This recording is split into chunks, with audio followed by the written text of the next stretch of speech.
Vamos a hablar en esta tarde acerca de la oración eficaz. Digan todos, la oración eficaz. La oración eficaz.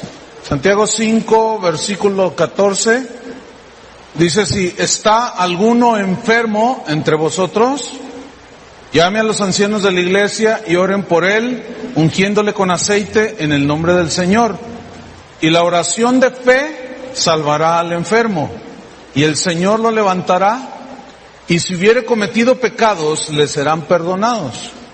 Confesaos vuestras ofensas unos a otros, y orad unos por otros para que seáis sanados.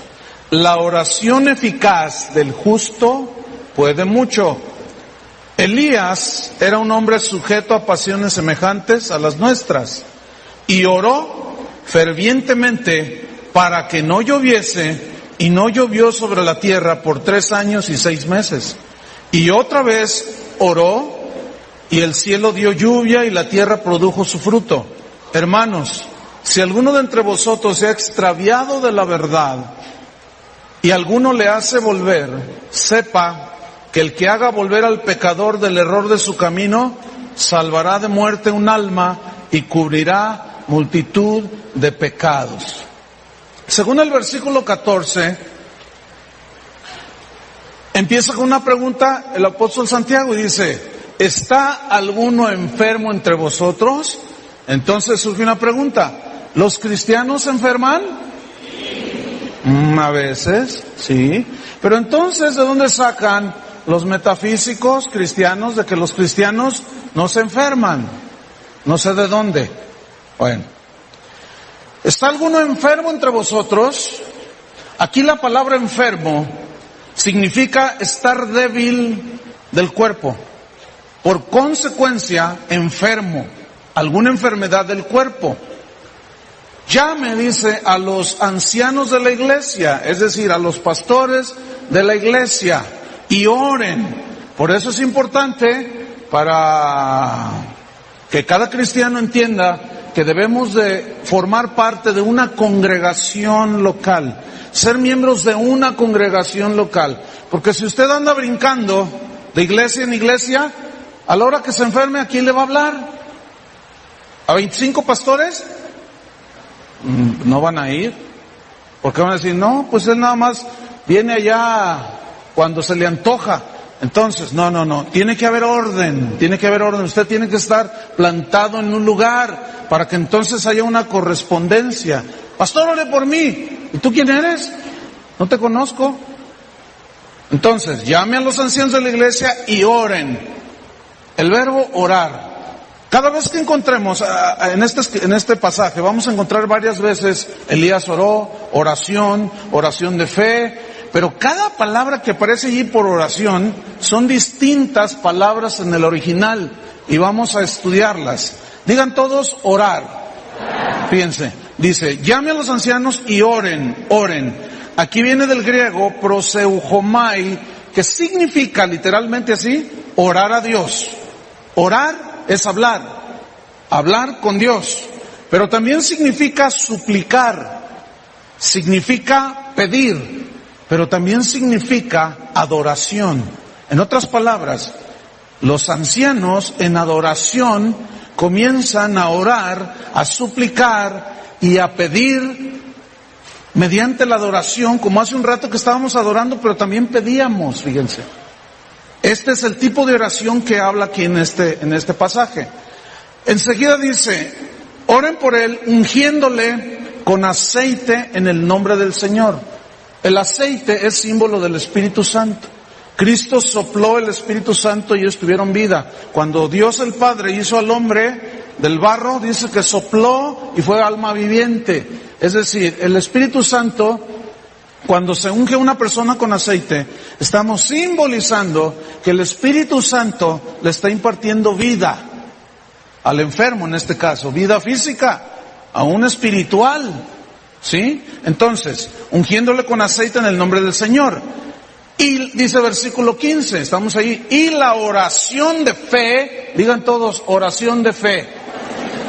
Mire qué interesante. Aquí oración es una palabra distinta. Es la palabra euchomai. Escuche, no es lo mismo. Se parece, pero no es lo mismo. Significa orar a Dios también, pero deseando, anhelando el que está orando, que el enfermo sane, que la necesidad sea suplida para aquel, que Dios obre en favor de aquel. Entonces el que ora, como hace un rato que oramos, debemos de hacerlo con un deseo y un anhelo de que Dios sane al enfermo, de que Dios supla el trabajo para el que lo necesita. ¿Están comprendiendo? Entonces, oración de fe. Digan todos fe.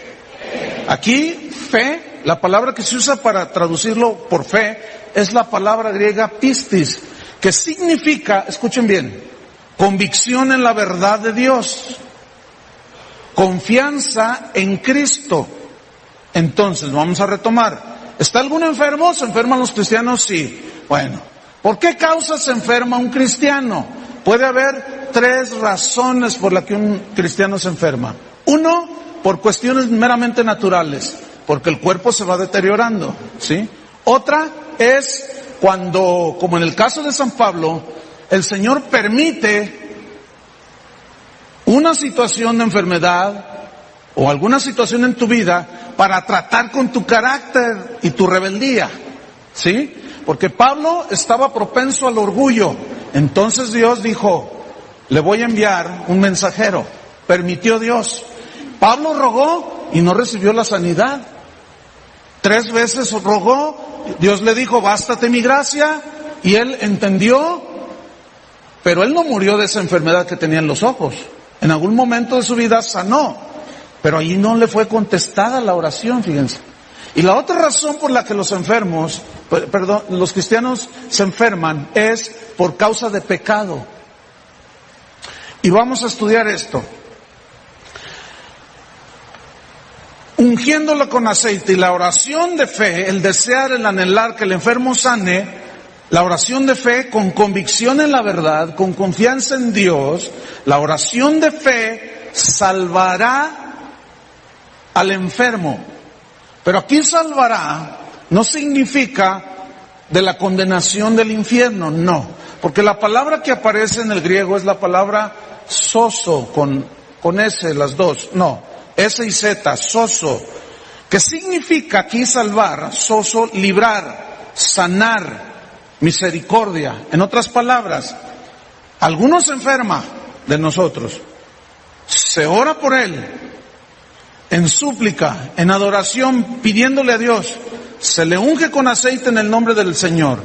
Y el deseo, la oración de que el enfermo sane, con fe, con convicción en la promesa de Dios. Y la oración de fe librará, sanará, y Dios tendrá misericordia ¿de quién? Del enfermo. ¿Estamos? Ok. Ahora, fíjate, en el versículo 15 dice, la oración de fe salvará al enfermo y el Señor lo levantará. ¿Quién lo levantará? ¿Mi confesión positiva o el Señor lo levantará? Ah, bien. El Señor lo levantará. Digan todos levantar. Fíjate, esto está muy interesante. La palabra griega es egeiro, que significa levantar, significa recuperar las facultades físicas. Significa levantar de una acción de estar acostado o de una posición de estar acostado. Significa levantar de la inactividad. ¿Qué hace un enfermo? Queda inactivo. Entonces dice, la oración de fe sanará, librará, Dios tendrá misericordia del enfermo y el Señor mismo lo levantará y hará que recupere todas sus facultades físicas, pero también intelectuales. Porque cuando alguien está enfermo físicamente, también sus facultades psicológicas, mentales bajan. Un enfermo no tiene ganas de hacer nada, ¿no es cierto? Está ahí todo triste, porque le duele, porque se siente mal, porque no, qué sé yo, y está deprimido. Uno de los errores de los seres humanos, de las personas, es que están en pecado, se deprimen y luego van al psicólogo y los hunde más. Váyase a Acapulco, conquístese una muchacha y pásesela bien y ya se le pasa la depresión. ¿Será? Bueno, El Señor le levantará. Ahora, una pregunta. ¿Quién lo va a levantar? ¿Mi decreto? Ahí le hice como karateca, ¿verdad? Mi decreto, mi oración y pensamiento positivo es el que va a levantar al enfermo, o lo que voy a orar y cómo voy a orar. Y el Señor me contestará, ¿y quién lo va a levantar? ¿Lo que yo dije? No. Ahí dice en el versículo, y el Señor lo levantará. ¿Por qué lo va a levantar? Porque va a honrar la fe de los que están orando. Ahora bien, sin fe es imposible agradar a Dios, pero no solo es cuestión de fe, hay otros elementos que vamos a estudiar. Dice en el versículo 15, a mitad del texto, y si hubiere, como algo eventual, cometido pecados, les serán perdonados. Entonces, escuchen esto, en ocasiones el pecado es causa de enfermedades en los cristianos y también en la gente no cristiana, en ocasiones dije. Pero el perdón de Jesús sanará físicamente al enfermo. Repito, no fue el caso de San Pablo. San Pablo fue tratado en su debilidad de enorgullecerse por las revelaciones que él tenía por conocer a Dios. Y Dios permitió esa enfermedad. No que Dios se la mandó así directamente. Dios permitió que el enemigo, pudo haber sido causas naturales, pero San Pablo le fue revelado que un mensajero de Satanás lo golpeara, lo abofeteara. Y le pegó duro y le dio en los ojos. Eso ya lo vimos la semana pasada. Vamos a ver algunos 3 casos en la Biblia en los cuales se menciona claramente que el pecado puede traer enfermedad física. El primero está en San Juan capítulo 5. Búsquenlo ahí. San Juan 5. Una de las cosas que enseñan los de la confesión positiva es que el cristiano no se enferma. Por eso es que la señora diabética de hace 8 días, ¿se acuerdan? Dice, ¿qué tienes? No tengo nada, ¿se acuerdan? No tengo nada. Y otra vez se desvaneció, porque está diabética. Según ella, si ella dice, es que tengo diabetes, entonces está aceptando que tiene diabetes. Entonces no tengo nada, pero sí tiene diabetes. Entonces, ¿cómo está la cosa? Algo anda mal ahí. Nos han enseñado mal. Hemos comido mal alimento por muchos años. Juan 5:14. Aquí habla de un caso cuando dice que había un pozo y llegaba un ángel, movía el agua y el primero que bajara quedaba sanado. Y Jesús llega a ese pozo de Betesda y se acerca y ve a un paralítico allí y le dice, ¿quieres ser sano? Y le dice, sí, pero no tengo quien me meta al pozo cuando el ángel viene y mueve las aguas. Y Jesús le dice, levántate. Y se levanta. El Señor lo sana. Y luego los fariseos, los religiosos, se enojan, como siempre, ¿verdad? Se enojan cuando Dios hace algo. Y luego dice en el versículo, vámonos rápido para ahorrar tiempo, en el versículo 14 Jesús le habla a este hombre. Después le halló Jesús, ¿en dónde? ¿En la discoteca? ¿Jugando cartas con sus amigos? ¿Celebrando con tequila su sanidad? Entonces, ¿cómo la gente cuando se bautiza se emborrachan? Yo no entiendo eso. Pero bueno, aquí el hombre, el ex paralítico, estaba en el templo. ¿A qué fue el templo? ¿A qué vas tú a la casa de Dios? A dar gracias, a adorar a Dios, aunque algunos 2, 3 vienen a ver qué agarran. Pero allá ellos. ¿No es cierto, Chuy? Allá ellos.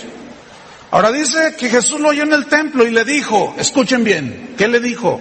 Mira, has sido sanado.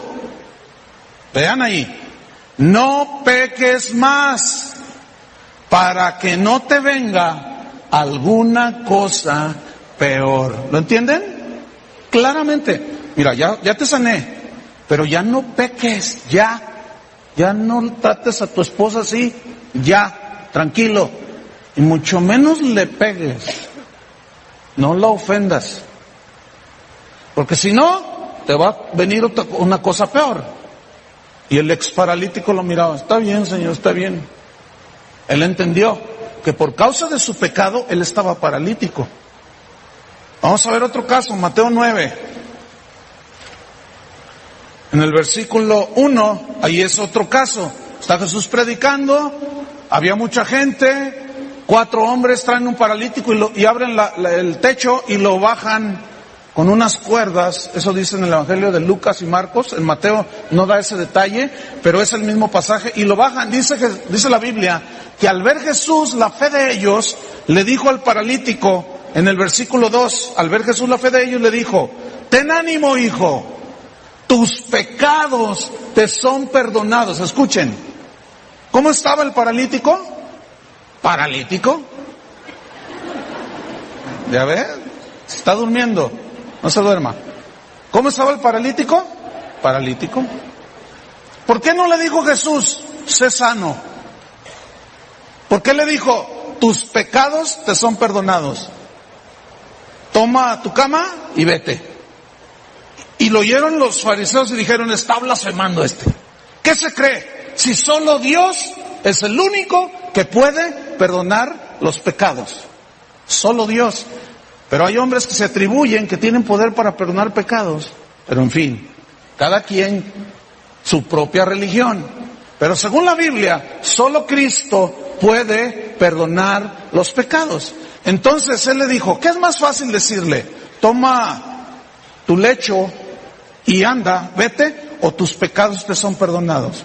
Para que vean que yo tengo poder para perdonar los pecados, porque solo Dios puede hacerlo. Le dijo al paralítico, levántate, toma tu lecho y vete. Es decir, Jesús, la primera dirección, lo primero que le habló, le dijo, tus pecados te son perdonados. Lo cual habla de que sus pecados lo tenían postrado. Por alguna razón, le pasó un accidente, yo no sé, pero por causa de pecado. Ahora, hay otro caso de un ciego que Jesús sanó. ¿Se acuerdan? Le untó barro. Bueno, hay 3 casos en la Biblia y a veces se me confunde. Pero eso está en Juan capítulo 9, me parece. Jesús lo sana a este ciego. Y luego los fariseos vienen y dicen, ¿quién te sanó? Pues uno llamado Jesús, ese es pecador. Y el ciego contesta, bueno, si es pecador o no, a mí no me interesa. Y no sé, ni quiero saber. Lo único que sé es que yo antes no veía y ahora veo. Y ese me dijo, ve y lávate, ve y recibe la vista. Entonces yo la recibí. Entonces le preguntan, hay un caso donde le preguntan, creo que es este caso, ¿quién pecó, este o sus padres, para que esté así? Y Jesús responde, ni sus padres ni él, sino para que la gloria de Dios se manifieste. Ah, ahí es diferente. ¿Están entendiendo? Entonces hay muchas razones por las cuales nos enfermamos, se enferman los cristianos, se enferma la gente. ¿Qué es lo que hay que discernir para saber cómo vamos a orar? Porque dice la Biblia, la oración eficaz, digan todos eficaz. O sea, no cualquier oración, se pueden hacer un montón de oraciones, pero la oración eficaz del justo puede mucho, porque muchos piden y no reciben, porque piden mal para gastar en sus deleites, no es eficaz. Vamos a un caso en la Biblia, 1 Corintios capítulo 11. 1 Corintios 11. Aquí está hablando en el versículo 17 al 22 de 1 Corintios. Está hablando acerca de los abusos que cometían los cristianos corintios cuando celebraban, se juntaban como iglesia para celebrar la cena del Señor. No lo vamos a leer todo, se lo voy a hacer una síntesis. Pablo los regaña y les dice, a ver, ustedes cuando se reúnen para celebrar la cena del Señor, tienen hambre y no se esperan y se comen el pan que van a usar para partir durante la cena. Y otros se toman todo el garrafón de vino y se emborrachan. ¿Es que no tienen casas donde comer? ¿Por qué vienen y vituperan la casa de Dios? Y los regaña, porque hubo abusos en la cena del Señor. Y luego en el versículo 23 al 26, San Pablo dice, miren, yo recibí del Señor lo que les he enseñado a ustedes, que la noche que Jesús fue entregado tomó pan y lo dio gracias y lo partió, en fin. Pero luego en el versículo 27, escuchen, ahí vamos a leer. De manera que cualquiera que comiere este pan o bebiere de esta copa del Señor indignamente, ¿qué significa allí indignamente? En pecado. Cualquier cosa que tú quieras tocar que sea de Dios, acercarte a Dios, pedirle a Dios, cualquier cosa, y lo haces indignamente, te metes en problemas. Será culpado, dice, del cuerpo y de la sangre del Señor. Por tanto, pruébese cada uno a sí mismo, y coma así del pan y beba de la copa. Porque el que come y bebe indignamente, escuchen, sin discernir, sin entender lo que Jesús hizo. Jesús no está jugando. Jesús no hizo ningún circo cuando estaba ahí en la cruz del Calvario. Murió tus pecados para rescatarte de tu vana manera de vivir. Y muchos lo reciben a Jesús, pero se vuelven a enredar en el pecado y comienzan a jugar con Dios. Dios no está jugando, hermanos. Y lo tienen a menos y malbaratan la gracia de Dios y se meten en problemas. ¿Qué más dice? En el 29, el que come y bebe indignamente sin discernir el cuerpo del Señor, escuchen, juicio come. ¿Qué come? ¿Juicio de quién? De Dios. Y bebe juicio. ¿Cómo es que se manifiesta en este caso el juicio? Sigamos leyendo.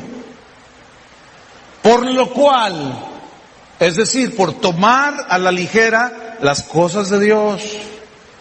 Escúchenme bien, porque aquí viene algo muy importante para nosotros. Por lo cual hay muchos enfermos. Digan, muchos enfermos. ¿Cuántos? Híjole, ¿qué les pasaba a los corintios? Por lo cual hay muchos enfermos y debilitados entre vosotros.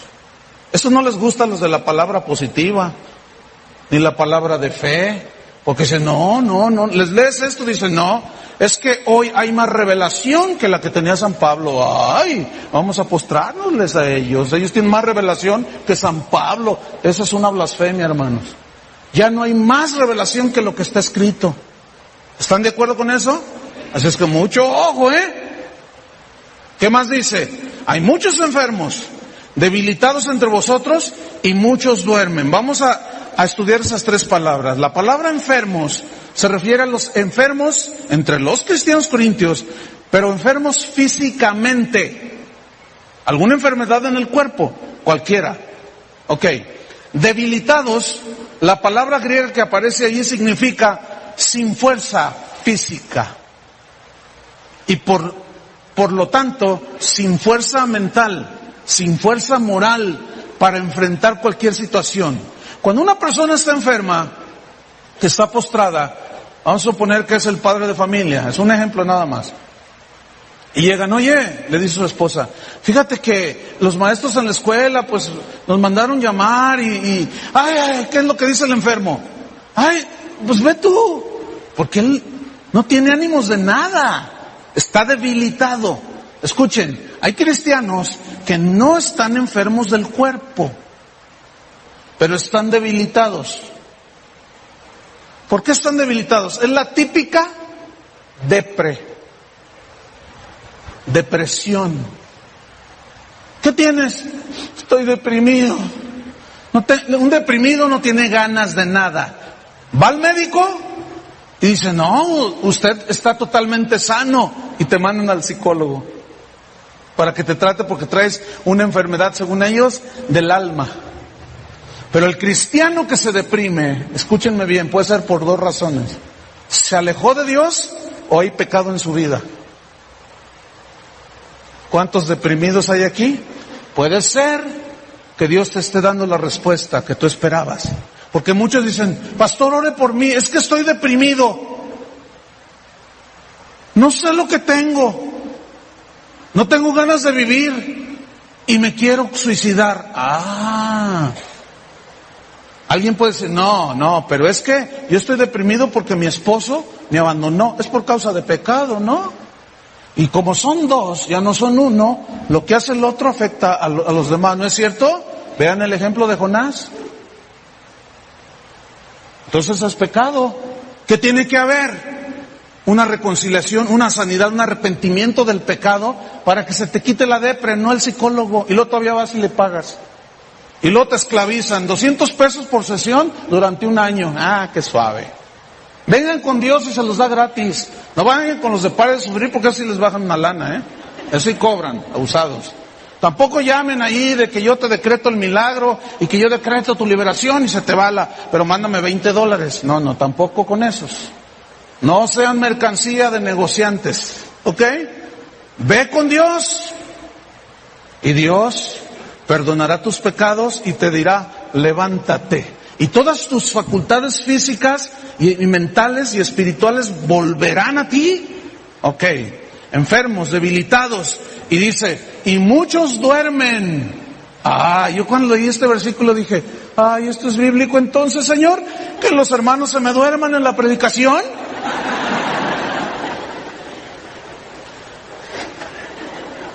Y muchos, algunos hasta se acorrucan en la esposa, le hacen.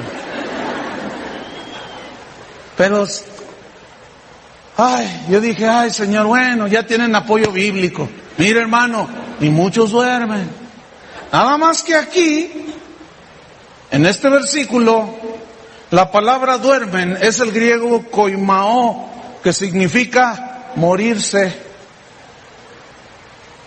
Nada más que la Biblia, cuando el cristiano se muere, lo ve como un sueño.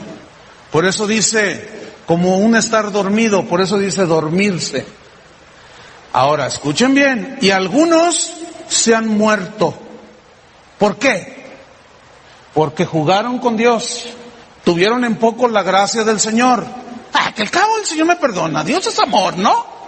Él me entiende. Pues sí, tengo otra que no es mi esposa, tengo la esposa, pero ando con otra porque ya no me gustó ella. Pero Dios es amor y Dios no me va a condenar. Eso es lo que tú crees. Ahora, ciertamente, no necesariamente se va al infierno esa persona.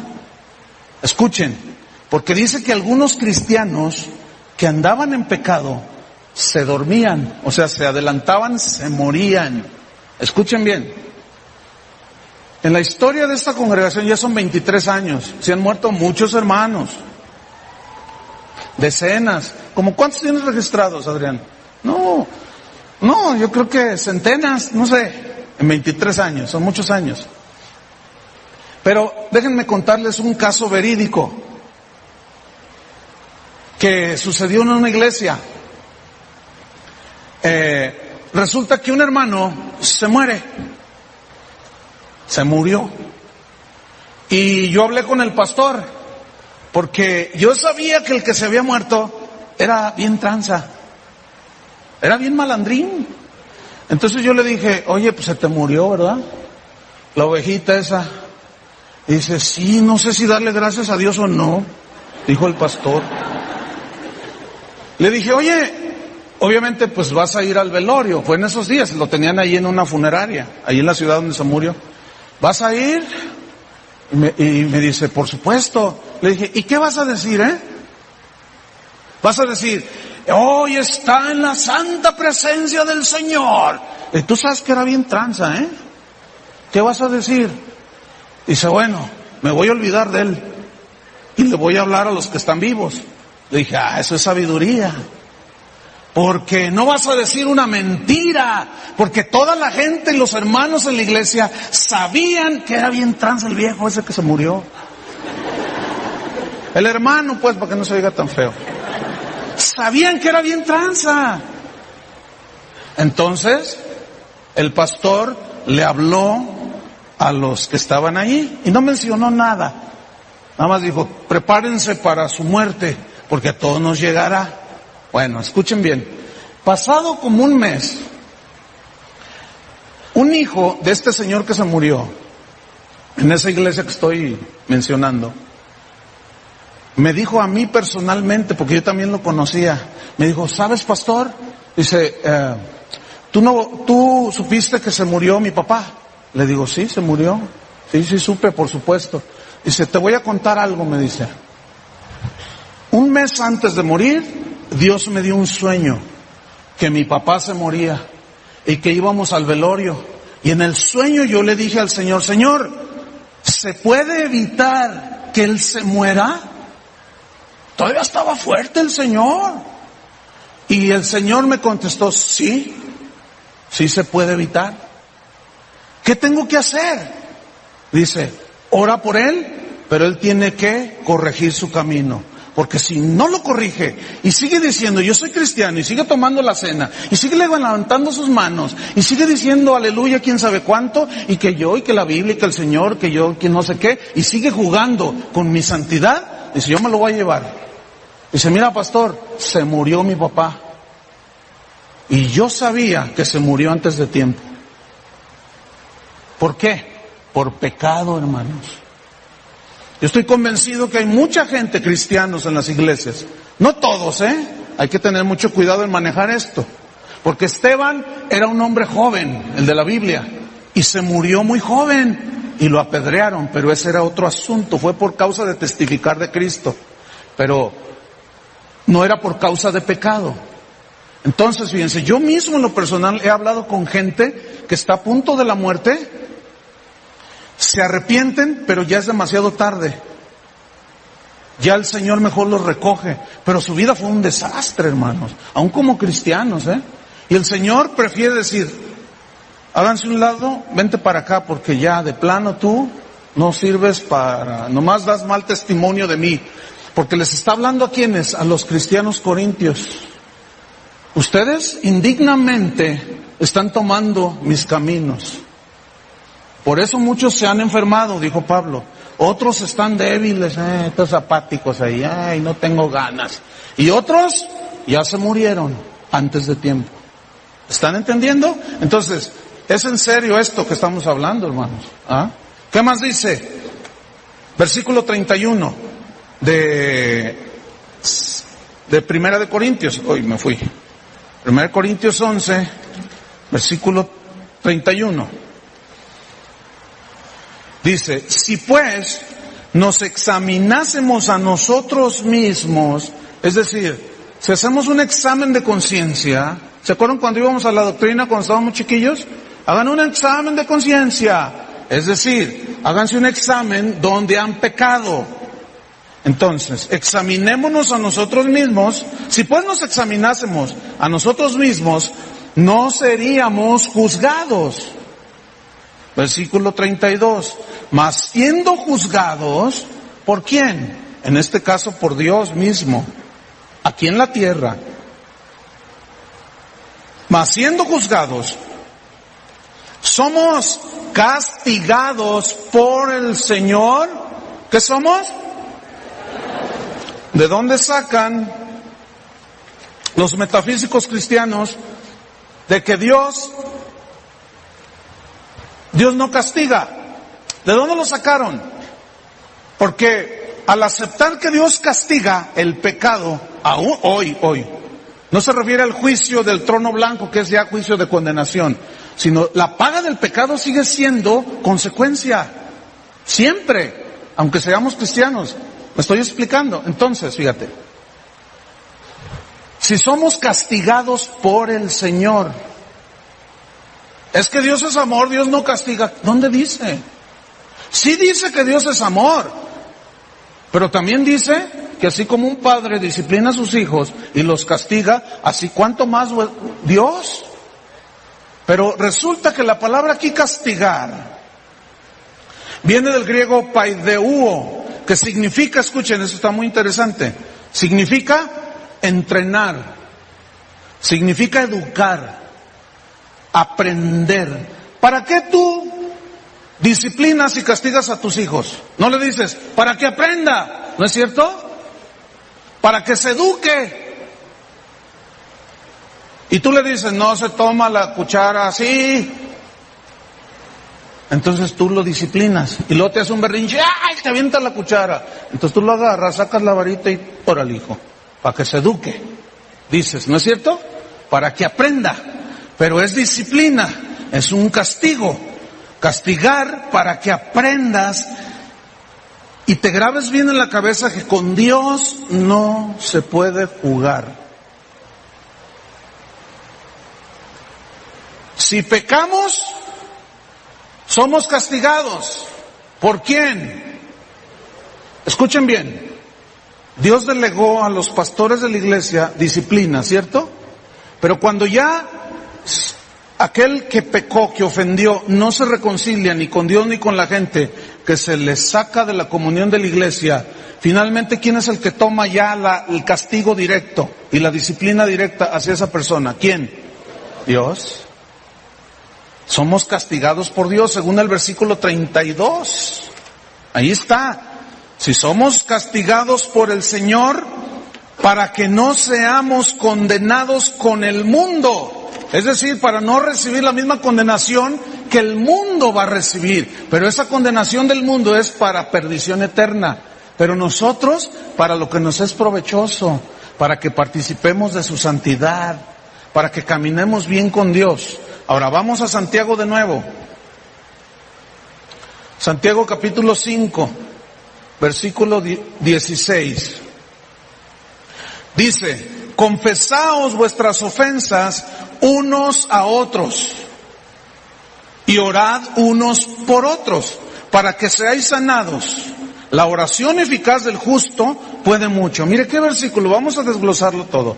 Confesaos vuestras ofensas unos a otros. No está hablando de que usted va a ir a confesarle sus pecados a un ministro. No. Porque solo Dios puede perdonar pecados. Pero entonces, ¿a qué se refiere aquí? Porque en el versículo 15 dice, si hubiere cometido pecados, le serán perdonados. ¿Por quién? ¿Quién es el único que perdona pecados? Dios. Pero luego en el versículo 16 habla de ofensas. Escuche, confesad vuestras ofensas unos a otros. Entonces, ¿se acuerda del hijo pródigo cuando fue y se malgastó todo? Hizo un desastre de su vida. Cuando él vuelve en sí dijo, ya sé lo que haré. Iré con mi padre y le diré, fíjate, número 1, Padre, pequé contra el cielo, he pecado contra el cielo, contra Dios, 2 direcciones, una hacia arriba. He pecado contra el cielo y contra ti. ¿Se fijan? Porque cuando tú tratas mal a tu esposa, pecas contra Dios, porque Él te dijo que la amaras y la cuidaras, ¿cierto? Pecas contra Dios. Tú le puedes pedir perdón a Dios de que trataste mal a tu esposa y Él te perdona, ¿sí o no? Pero si no le pides perdón a tu esposa, a la que ofendiste, ¿qué? Fíjate lo que dice. Confesaos vuestras ofensas los unos a los otros. Yo, Señor, perdóname, fui mala onda con mi esposa. Esposa, perdóname. Reconozco que te fallé. En 2 direcciones. Porque si no, y dice, para que seáis, ¿qué? Sanados. Digan todos sanados. Entonces, ¿por qué muchos no reciben sanidad física, emocional, espiritual y aún psicológica? ¿Por qué? Porque algunos, miren, los muchos, desgraciadamente, ni reconocen que pecaron contra Dios, mucho menos contra su esposa, sus hijos o el vecino. Y luego van con el psicólogo y el psicólogo le dice, mira, es por esto, pero ellos no, te van a decir, es porque pecaste. Confiésale a Dios tu pecado y se va a ir arreglando tu situación. Pero como ofendiste también al vecino, a tu esposa, a tu esposo, a tu hijo, también pídele perdón a él. Entonces, tenemos que hacer el asunto completo. ¿Están entendiendo? Es como, por ejemplo, mira, los de aquí están peleados con los de acá. Entonces, los de acá le piden perdón a Dios, pero nunca le piden perdón a los de acá. Y los de en medio, los dos los montonean ustedes. Y luego no reconocen o pueden ir directamente con todos los de acá y los de acá, con los de en medio. Perdónenos, es que pues los vimos así como que dijimos vamos a hacerles bolita y les dimos pamba y pues los ofendimos, perdónenos. Pero si no le piden perdón a Dios, queda al 50% el asunto. Por eso dice, ¿hay alguno enfermo entre vosotros? Llame a los pastores, únjanle, la oración de fe salvará, levantará al enfermo. Si hubiere cometido pecados, ¿quién es el único que los perdona? Dios. Pero las ofensas, ¿quién las perdona? Nosotros. Confesaos vuestras ofensas los unos a los otros para que seáis, ¿qué? Vean en su Biblia. ¿Qué dice? Sanados. Y ahí otra vez la palabra sanados, sanados físicamente, moralmente, psicológicamente y todas las mentes que tú quieras. Positivamente, aún vamos a incluirlo. Lo bueno de Dios si nosotros hacemos lo que dice la Escritura. Ok, ¿qué más dice? Al final del versículo 16, la oración eficaz del justo puede mucho. Digan todos, la oración eficaz del justo puede mucho. Vamos a desglosar toda esa oración en frases, ¿sí? Ok, la oración, digan todos oración. Aquí la palabra que aparece traducida por oración es muy distinta a las otras que ya vimos. Aquí es la palabra dexis, que significa, escuchen, petición, súplica, ruego. Entonces, la oración, la petición, la súplica, el ruego, eficaz, viene del griego energeo, de donde se traduce energía o fuerza, pero también se traduce por eficiente, pero es la que opera en favor de el enfermo, el que necesita provisión, el problema en la familia, etcétera, etcétera. La oración, súplica, petición, ruego eficaz, la que opera en favor del que estás pidiendo, que obra en favor del que estás pidiendo. La oración eficaz. Pero luego dice, del justo. Digan todos del justo. Ah, pues también los budistas oran. ¿No es cierto? También los que van a la romería de Zapopan oran. Sí. ¿Sí o no? Todo el mundo ora. A sus dioses, a sus santos, a cuanta cosa. Pero escuchen, la oración eficaz del justo, ¿qué quiere decir justo? La palabra que se traduce por justo, ahí en este pasaje, viene del griego dikaios, que significa literalmente inocente. Ahora bien, ¿qué es una persona inocente? No es un tonto, ¡ay, qué inocente! No. Eso está mal. Vamos acuñando palabras que nada que ver. ¡Ay, pobre inocente! No. Aquí inocente significa alguien que no es culpado, alguien que no puede ser culpado de nada, que ya arregló todos sus asuntos, que es inocente, que no tiene culpa, para que usted me entienda, que no tiene cola que le pisen.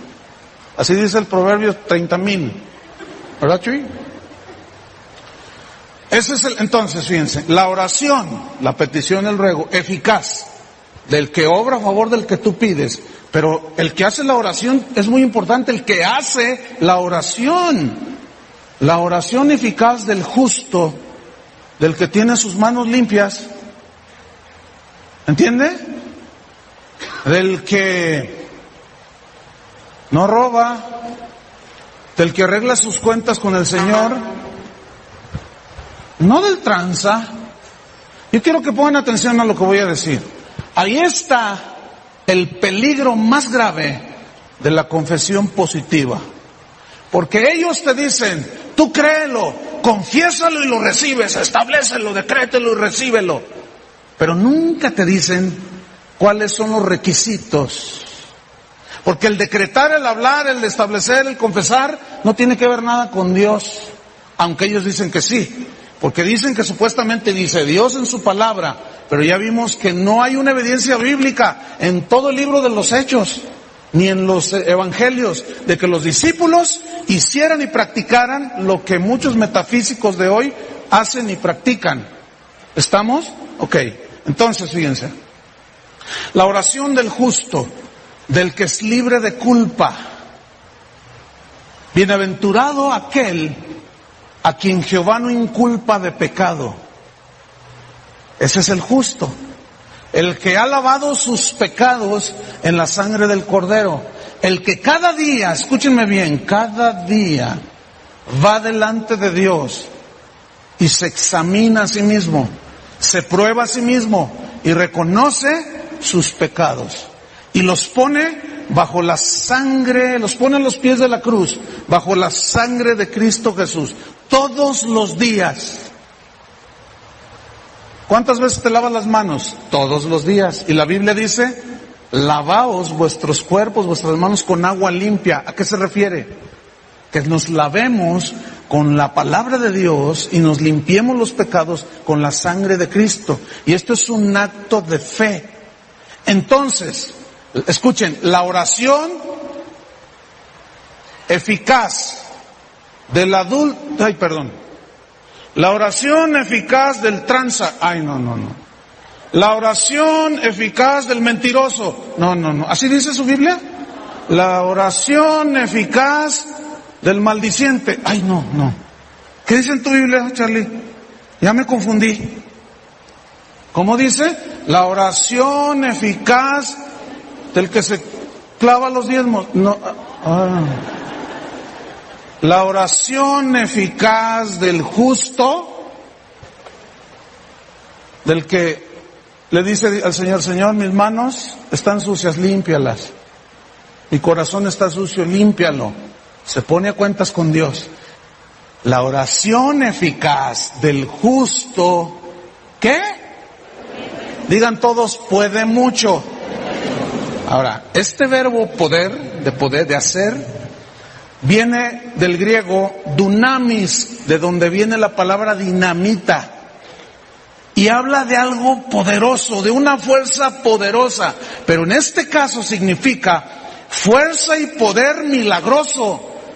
Fuerza y poder que hace maravillas, que hace milagros, logra atraer los milagros y arrancarlos de la presencia de Dios. La oración eficaz del justo, ¿qué? Puede mucho. ¿De quién? ¿De cualquiera? No de cualquiera. Del justo. Yo te pregunto, por eso Jesús dijo, y cuando estéis orando, perdonad. Si tienes algo contra alguien. Porque si tú no perdonas las ofensas que te hacen, tampoco el Padre te perdonará tus ofensas. Cuando les dijeron los discípulos a Jesús, Señor, enséñanos a orar. ¿Quieren aprender de veras? No le dijeron, Señor, enséñanos a decretar. Enséñanos a confesar positivo. No le dijo esto los discípulos a Jesús. Les dijo, enséñanos a orar. Y Jesús les dijo, cuando ustedes oraréis así. Padre nuestro que estás en los cielos. Todos nos sabemos el Padre nuestro y de machetito. Fue la primera oración bíblica que nos aprendimos. Padre nuestro que estás en los cielos, santificado sea tu nombre. Esto es pura alabanza y adoración. Después viene la petición, danos hoy nuestro pan de cada día, es la provisión diaria. Después viene la confesión de pecados. Perdona nuestras ofensas, Señor, nuestros pecados. Como también nosotros perdonamos a los que nos ofenden. Ahí está, en Santiago. Y no nos dejes caer en tentación. Viene la petición de protección. Mas líbranos de todo mal. Y termina con alabanza, porque tuyo es el reino por siempre y para siempre, por toda la eternidad. Amén. Ok, es oración. ¿Qué es? Oración. Es hablar con Dios.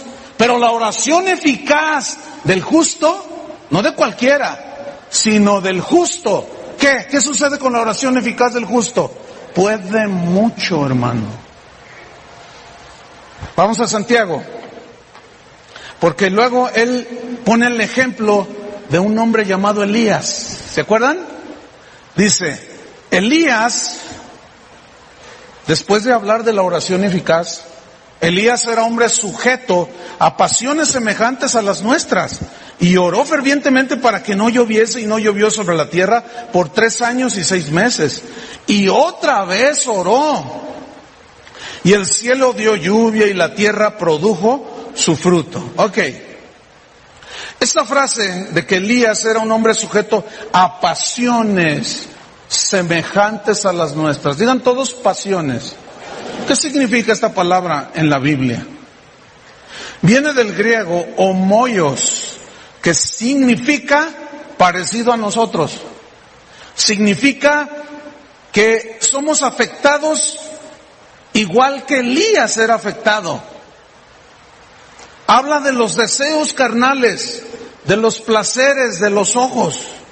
Habla de la concupiscencia que tenemos los seres humanos, que son las pasiones desordenadas. Pero escúchenme, hay que interpretar bien este versículo. Dice, Elías,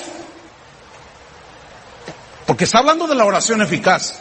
Dice, Elías era un hombre semejante a nosotros, con las mismas pasiones semejantes a las nuestras. Pero Elías era un hombre santo. ¿Tenía las mismas tentaciones que tú? Sí.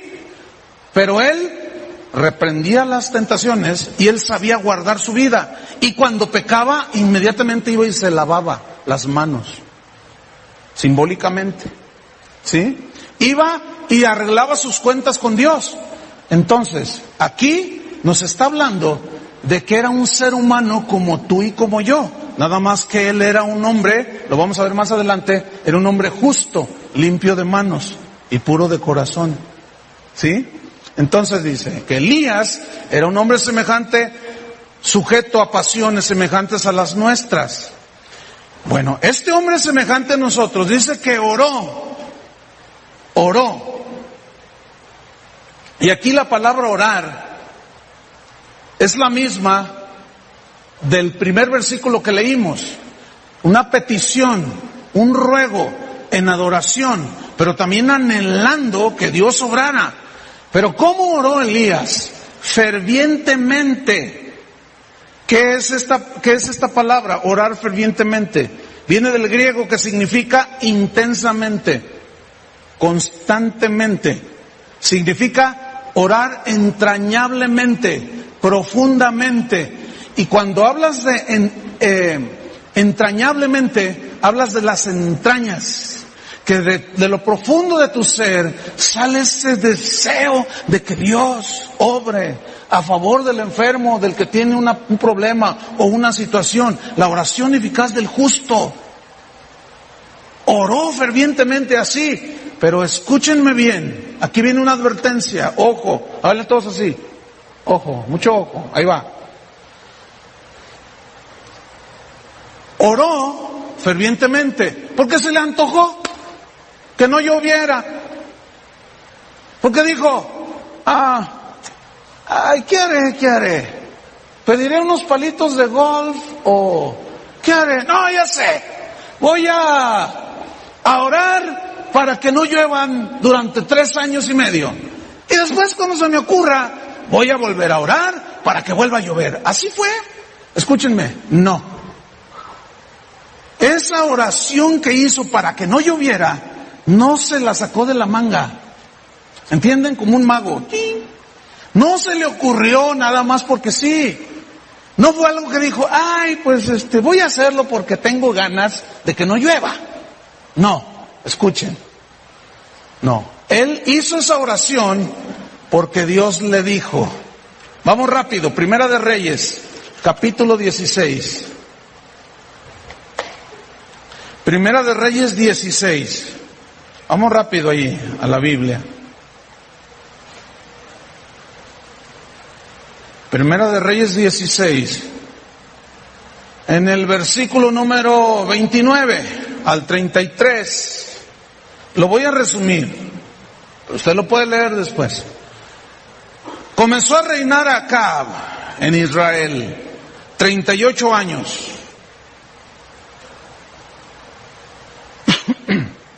el año 38 de Asa, rey de Judá. Y reinó Acab, hijo de hombre, sobre Israel en Samaria 22 años. Pero dice que este Acab, rey de Israel, empezó a adorar ídolos. Metió en la casa de Dios ídolos abominables. Hizo cuanto pecado le vino a su gusto hacer y se casó con una bruja. Jezabel era una mujer mala y le dijo, ¿sabes qué? Yo quiero un templo para Acera. Vamos a hacérselo. Y le hicieron un templo a Acera. Así se llamaba esa diosa. Y dice la Biblia que fue el que hizo los pecados más horribles de todos los reyes de Israel. Y dice que provocó el enojo de Dios. Y aquí es cuando aparece en el capítulo 17 Elías. Vamos rápido. Versículo 1. Entonces Elías Tisbita, que era de los moradores de Galad, dijo a Acab, al rey perverso, vive Jehová Dios de Israel, en cuya presencia estoy. ¿Quién subirá al monte de Jehová? A la presencia de Dios. El limpio de manos y puro de corazón. El que no ha elevado su alma a cosas vanas. Interprételo. Palitos de golf, casas lujosas, tontería y media de esas que nos dicen los metafísicos. Dice, Acab, yo, Elías, siervo de Dios, estoy en su presencia. Yo quiero preguntarte, ¿en dónde es donde un cristiano va a conocer la voluntad de Dios? ¿En la discoteca? ¿En el cine? ¿O en la presencia de Dios? Pero muchos van a la presencia de Dios sucios, amargados, quejumbrosos, murmuradores, ofensores, y todavía le reclaman a Dios, ¿por qué no me haces esto? Si yo tengo fe. Tranquilo, hermano, no te nos adelantes, te vais a dormir. Tranquilos, es en serio. Y caigas en un sueño profundo. En cuya presencia estoy, que no habrá, fíjense, lluvia ni rocío en estos años. ¿Y qué dice Elías? Sino por mi palabra. Y aquí es donde se confunden nuestros hermanitos metafísicos. Dicen, ¿ya ves? Ahí está. Por lo que él decretaba, por lo que él ordenaba. Ahora sí que como decía mi abuelito en el rancho, espérate.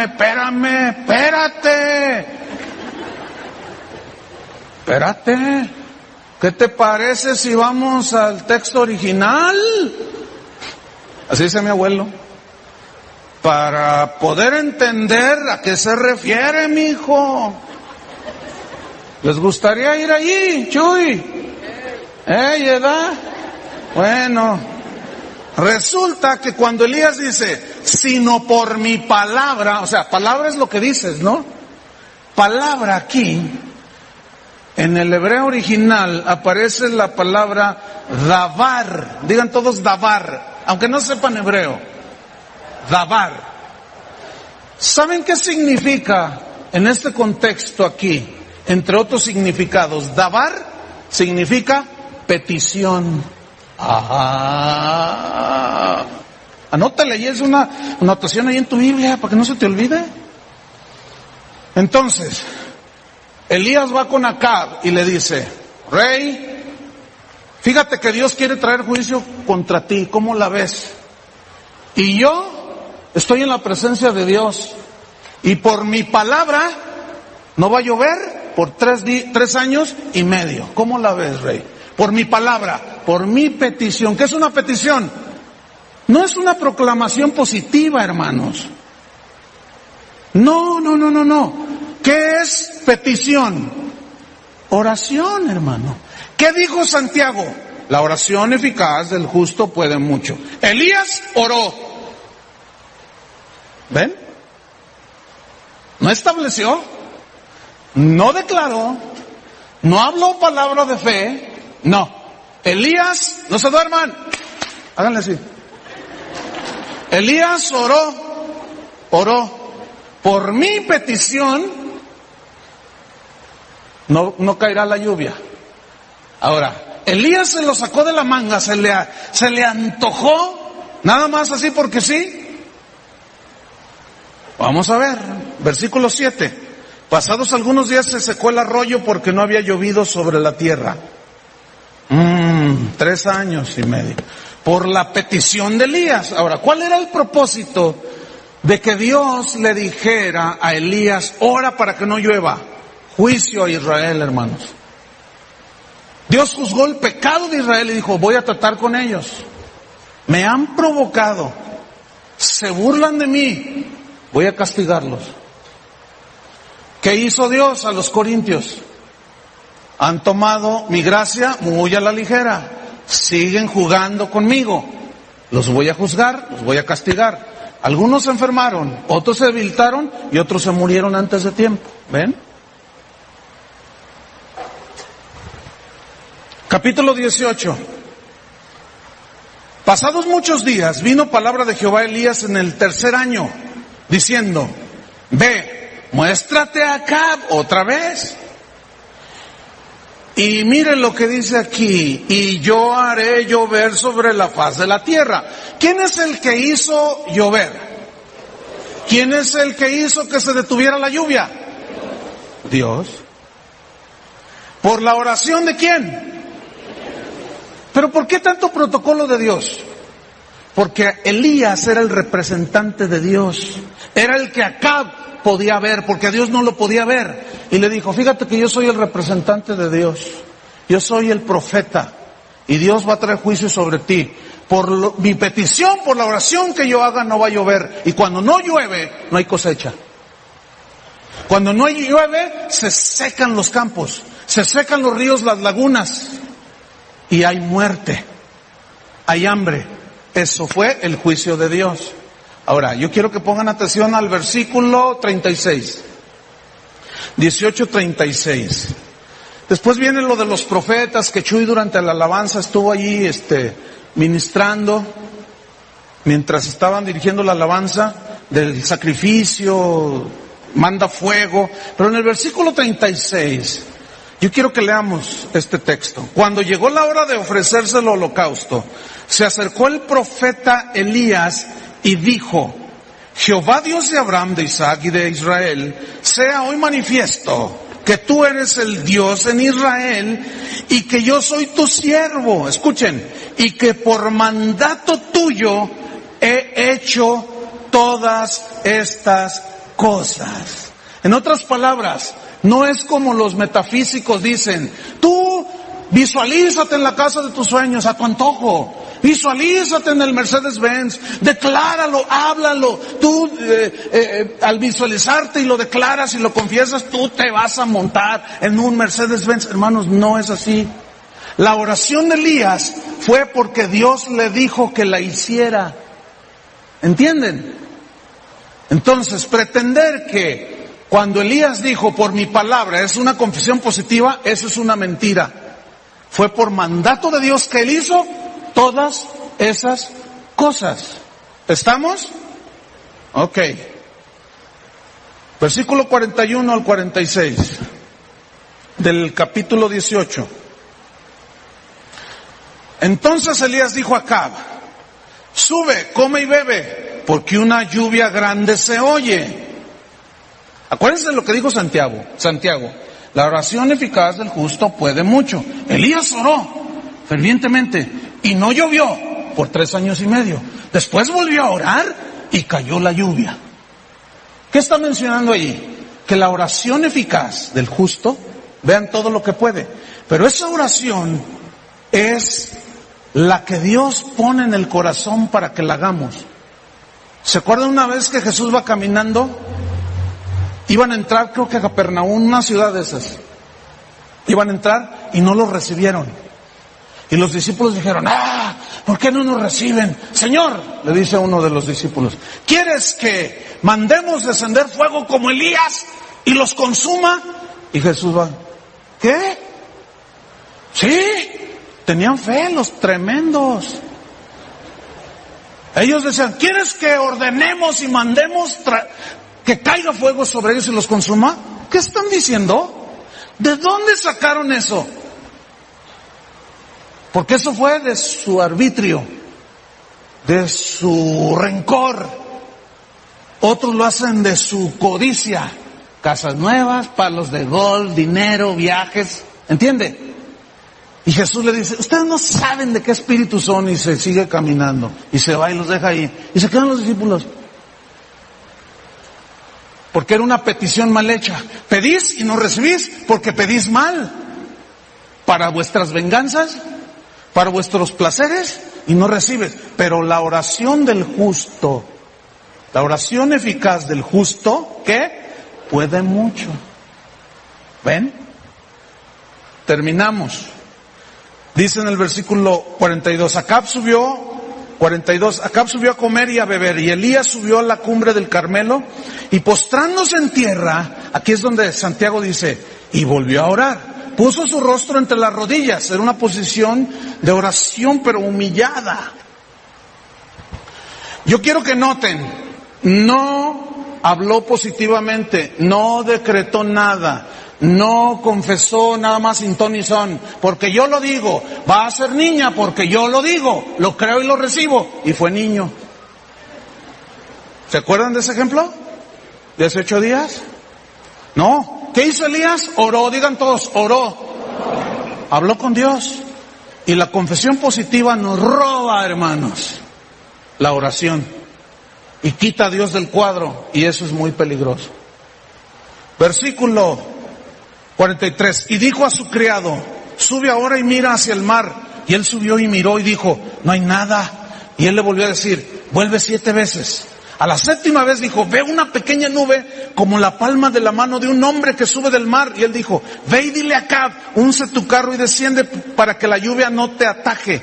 Y aconteció estando en esto que los cielos se oscurecieron con nubes y viento, y hubo una gran lluvia, y subiendo Acab vino a Jezreel, y la mano de Jehová estuvo sobre Elías, contestándole la oración eficaz del justo, que era conforme a la voluntad de Dios, el cual ciñó sus lomos y corrió delante de Acab hasta llegar a Jezreel. Fíjese, ahí está otra vez. Déjame contarle un testimonio de un hermano, Pedrito. Él estaba aquí en la mañana, no sé cuántos lo conocen. Es un hombre anciano, es un hombre muy sencillo, pero con mucha fe, y un hombre santo de Dios. Yo lo conozco de muchos años. Un día me dijo, fíjate Chuy, que fui a Michoacán a visitar a un pastor. Él le gusta ministrar con pastores indígenas, gente humilde, pobre. Dice, llegué a su casa, pues una chocita. Entonces yo entro y escuché que el pastor estaba orando, pero con un gemido así profundo. Entonces, ay pastor, dice, Pedro, híncate, dice, dobla tu rodilla y ayúdame a orar, porque si Dios no manda lluvia se nos echa a perder la cosecha y vamos a padecer hambre. Dice, entonces yo me hinqué junto con él y empezamos a decir, Señor, manda lluvia. Y el pastor me dijo, dice Pedrito, sal y mira qué ves en el cielo. Y ahí voy yo, dice el hermano Pedrito, y veo el sol en todo su cenit. Y regresa, pastor, no, pues está el sol, no, híncate otra vez. Y ahí estoy otra vez, Señor, manda lluvia, tus hijos lo necesitan, no vamos a tener que comer este año, si no hay lluvia se pierde la cosecha. Pedro, ve al patio y mira al cielo. Y ahí voy yo otra vez, dice Pedrito. Y miro, y el sol allí, y regreso, pastor, sigue el sol, no se ven nubes, híncate otra vez. Y otra vez me hinco, dice Pedrito. Y seguimos orando. Por más tiempo, nos venció el cansancio, se hizo de noche y nos quedamos dormidos. Pero en la madrugada nos despierta un trueno ensordecedor. Y pegamos el salto y ¡lluvia! Dice, salimos, dice, el pastor con su familia, su esposa, sus hijitos, y salimos al patio y empezó a llover. Dice, mira, estábamos así llorando, alabando a Dios y lloviendo. Gracias, Señor, por haber respondido. Pero escúcheme, eso no fue el milagro. ¿Sabe cuál fue el milagro? Que cuando amaneció, se dieron cuenta que solo en la parcela, en las hectáreas del pastor, había llovido. Y en los de los de al lado no llovió. Y dijeron, esos son brujos. Y Pedrito me dice, y pastor, me dijo el pastor de Michoacán que te va a mandar las primicias de la cosecha. Pasó un tiempo y llegó con un costal. Hermano Chuyito, y dice, aquí le traigo lo que dijo el pastor. Aquí están las primicias de la respuesta a su oración. Y él dijo que se las trajera a usted, pastor. Entonces yo agarré ese costal y lo llevé a mi casa y se lo entregué a mi esposa y le dije, mira, esto es fruto de un milagro que Dios hizo. Entonces ella saca unas bolsas con frijoles y los lava, los limpia y los pone a cocer y me dice, nunca había visto frijoles que se cocieran tan rápido y están tan deliciosos. Pues ¿de dónde los trajeron? Dije, son frijoles del cielo. La oración eficaz del justo puede mucho. Terminamos leyendo la última parte de Santiago. Hermanos, versículo 19. Si alguno entre vosotros se ha extraviado de la verdad y alguno le hace volver, sepa que el que haga volver al pecador del error de su camino, salvará de muerte un alma. Aquí no se refiere de la condenación del infierno, sino del juicio anticipado que Dios puede hacer. ¿Están entendiendo? Ese es el contexto. Y cubrirá multitud de pecados. He ahí la importancia de recibir una sana doctrina. Escúcheme bien. Si usted aprende la sana doctrina, el que le enseña, pues soy yo, cualquier maestro de la Biblia que enseñe la doctrina sana. Escúcheme bien. Cubrirá multitud de pecados. ¿Por qué? Porque usted ahora ya sabe y eso lo libra de pecado. Y simbólicamente se cubren multitud de pecados. ¿Por qué? Porque al conocer la voluntad de Dios, usted entonces ya obra en la voluntad de Dios. La oración eficaz del justo puede mucho. Vamos a hacer algo. Primero pónganse de pie. No se salga nadie, por favor. Porque a veces digo, pónganse de pie y se empiezan a salir. Espérense.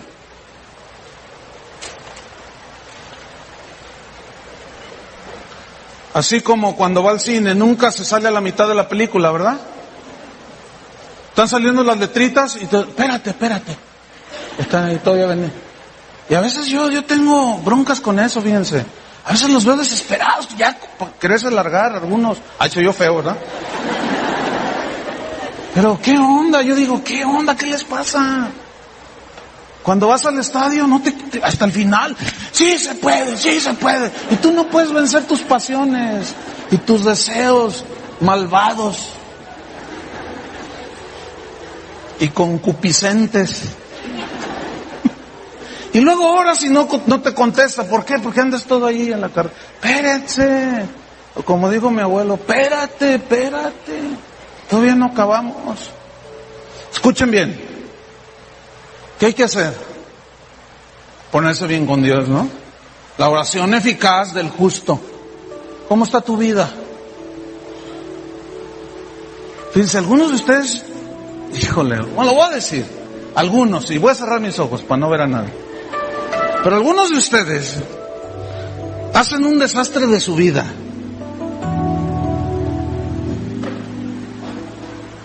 Se portan mal, se burlan de Dios, tratan mal a su esposa y se les empieza a caer el matrimonio, la vida, todo el negocio, y luego me hablan, pastor, queremos hablar con usted y quieren que en 5 minutos yo se lo solucione. Espérate.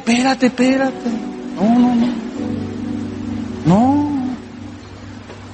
¿Cómo crees que yo en 5 minutos te voy a solucionar tus problemas? ¿Sabes qué es lo que tienes que hacer?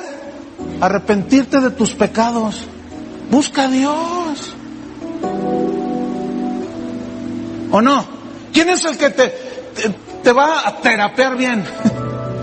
El Señor, escúchame bien, ¿qué tienes que hacer? Es muy simple. Si hubiera pecado, sus pecados le serán perdonados. ¿Quién te perdona los pecados? Dios. ¿Con quién tienes que ir? ¿Con el pastor? ¿Con el consejero? ¿Con el psicólogo? Menos. Todavía el pastor no te cobra, pero el psicólogo sí. No, ve con Dios. Padre, he pecado contra el cielo. Y luego ve con tu esposa y dile, he pecado contra ti, con el vecino, con el compañero de trabajo, qué sé yo. Y entonces, ¿sabes qué? ¿Sabes qué va a pasar en tu vida? Dios comenzará a obrar a tu favor porque estás arreglando las cosas. Eso es lo que tienen que hacer, hermanos. Eso es lo que tenemos que hacer. Ahora levanta tus manos, cierra tus ojos y dile, Señor, tú me conoces. Tú conoces mi caminar, mi levantar. Aún no está la palabra en mi boca y tú la sabes toda, Señor. Tú eres el único que puedes perdonar mis pecados. Dile. Y yo confieso mis pecados, Señor. Soy mentiroso, lo que seas, lo que hayas hecho. Pídele perdón al Señor, de corazón, de corazón. Y recibe el perdón de Dios. Esto es un acto de fe. Si confesamos nuestros pecados, Él es fiel y justo para perdonarnos y limpiarnos. Bien, recibe el perdón de Dios, hermano, por fe. ¿De acuerdo? Ahora bajen sus manos, abran sus ojos, mírenme. Ahí no termina la cosa. Hay que ir y confesar la ofensa al agraviado. En la mañana cuando yo estaba haciendo eso, estaba un joven con su mamá. Después supe que era su mamá y pensé que no venían juntos pero después me di cuenta que eran madre e hijo. Y cuando yo dije esto, hermano, ahora tienes que ir con alguien. Hubieran visto el abrazo que se dieron, hermano. Perdóname, mamá, le dice. Sí, mijito, sí. Entonces ella oró y pues estaban ahí. Y dijo, Señor, sánalo, porque el muchacho andaba con una confusión, no sabía ni cómo se llamaba, no sabía si descendía del mono o venía de Dios, andaba todo por ningún lado, andaba todo debilitado, todo mal. Pero cuando le piden perdón a Dios y luego le dice, mamá, perdóname, y ella lo abraza y le dice, sí, mijito, te perdono, le dice. Los hubiera visto cómo se fueron, hermano. Ahí no se acaba la cosa, hay que arreglar las situaciones. Si usted robó, restituya lo que robó. Pero ya me lo gasté. Pues trabaje. Porque si no, escúcheme bien, usted puede orar, confesar positivo, usted puede decir que tiene toda la fe del mundo y que no sé qué y quién sabe cuánto rollo y nada. Y tengan cuidado, no se vaya a caer en un sueño profundo. Fíjese lo que nos está hablando el Señor. ¿Entendieron? Entonces ahí no se queda la cosa. Saliendo de aquí hay que hacer llamadas, hay que ir, yo no sé, cada quien va a hacer lo que tiene y le corresponde, ¿de acuerdo? Vamos a darle gracias a Dios. Señor, te damos gracias porque tú nos limpias y ahora queremos hacer algo, Señor. Una vez que estamos limpios, somos justos, ahora comienza a orar en favor de alguien, hermano.